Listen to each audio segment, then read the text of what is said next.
Reassembly of this particular Terova model proved to be quite difficult. It's much harder than the other models for several reasons. So let me discuss a few of the reasons. On this model, the brushes are inside the removable front section of the motor, and there's wires that come down through the vertical shaft to connect to these brushes. Also, there's a cable for the fathometer. It's also mounted in this front section of the housing. So these wires become a problem because in order to reassemble this thing, you have to be able to get the brushes over the end bearing of the armature. And to do that, you have to pull the wires down through the vertical shaft and pull them out enough to do this. And then as you reassemble it, you got to slowly pull the wires back up to the vertical shaft until you finally get the front assembly back in place where it belongs. So this proved to be quite difficult. In addition, the wires tend to bind up inside the housing here where the arrow shows. And this makes it hard to move the wires up or down to reassemble this front assembly.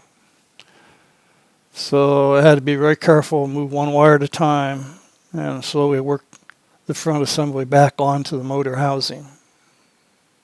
The other thing that makes reassembly a little difficult is the way the brush plate is designed. You notice in this brush plate, which is mine, the brush cable slides from the center towards the outside edge in this slot.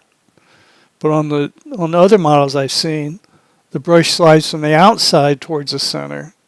So it makes it easy to wedge the spring up there against the brush when the brush sticks outside of the brush holder.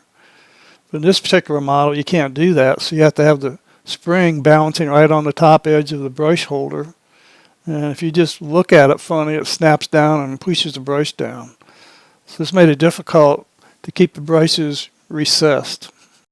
And the last difficulty had to do with this white seal, which has to be stretched over the front piece, including the skeg, so it distorts it quite severely. So what I did, I heated this thing up and made it much warmer than it normally would be, and that allowed it to stretch. Now I let it set 24 hours after it had been stretched so that it could shrink back to its normal size, and this seemed to work quite well. Reassembly became so challenging that I forgot to take pictures during the reassembly process. I was just totally engrossed in trying to get this thing together. So all the pictures you see here are from the disassembly portion. So this concludes this video series. Hopefully it was helpful to you.